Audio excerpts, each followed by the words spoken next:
Class 8, for loops in C. Slide 1. Why for loop? Welcome to class 8. In our last class, we saw the while loop, great for repetition when we don't exactly know when to stop. But what if we do know?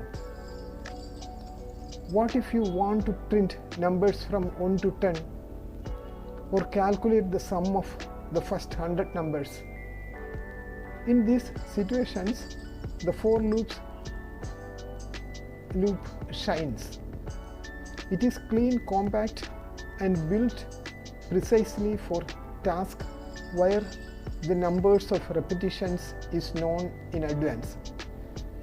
Let us explore how it works. Slide 2. Why use for loop? Here is why the for loop is special. It combines three important parts: initialization, condition and update, all in a single line. It is easier to read and write when the task is predictable. It is often cleaner than a while loop for counting. Think of the for loop like a smart stopwatch. You set where to start, when to stop, and how fast to count. Then it runs the race exactly as told. The for loop gives you control with clarity. Slide 3.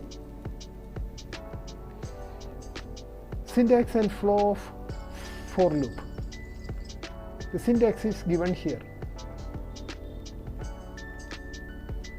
How it works. First is initialization.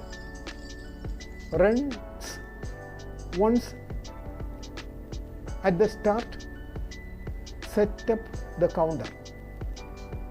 Second is condition. Checked before every loop. If true, code runs. Update. Runs after the code block. Usually increases or decreases the counter.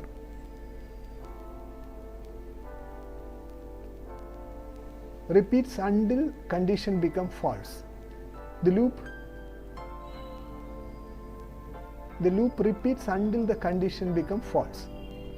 This compact form makes the for loop ideal for counting, scanning or summing with confidence and clarity.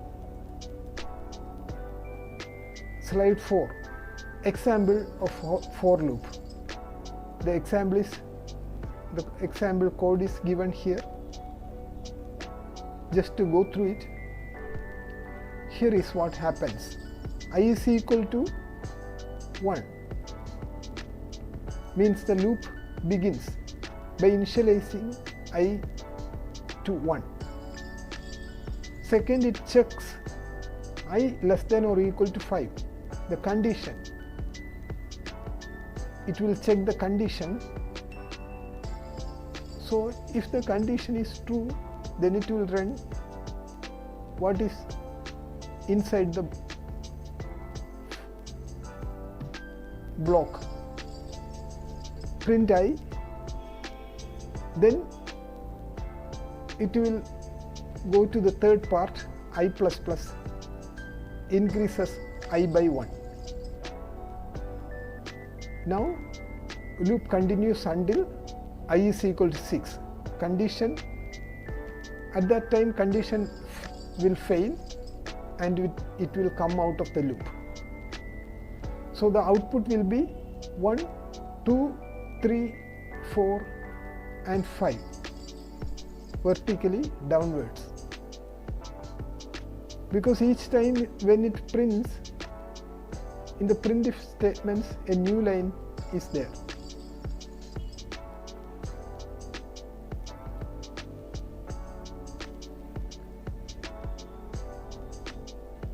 So that is 5 lines of output from just 3 lines of code.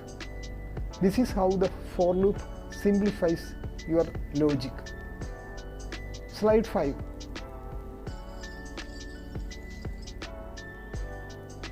So it is practice time. Write a program to print even numbers from 2 to 20. The code is given here, just to go through it.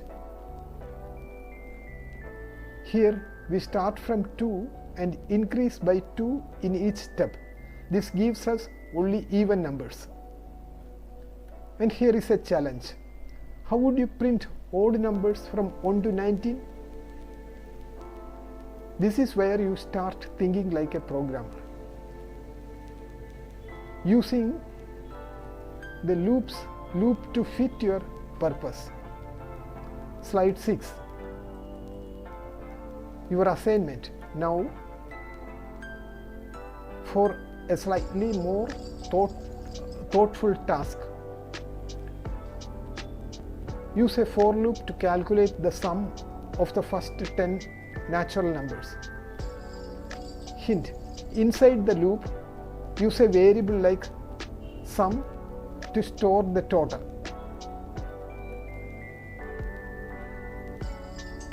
The code will be like this: integer sum equal to 0 semicolon. Then in the next line 4 within the condition, that means within the parenthesis, in first thing is the initialization of the counter, int I is equal to 1, then semicolon. Now the condition I less than or equal to 10, then semicolon I plus plus, then close the parenthesis, then start the block by putting curly braces. Then within the curly braces, sum plus equal to I. That means each time when it runs, the counter i's values will be increased by 1. At the end, just print sum. This teaches a key idea: accumulation. You can do calculations inside loop, not just printing. So loops are not just about repetition, they help you build, calculate and transform. Slide 7, summary. To wrap up, the for loop is ideal when you know how many times something must repeat. It combines start, check and step in one line. It is neat, readable and powerful. You practiced printing even numbers and calculating sums.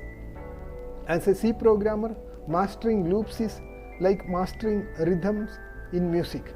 It brings harmony to your code. Thank you and happy programming.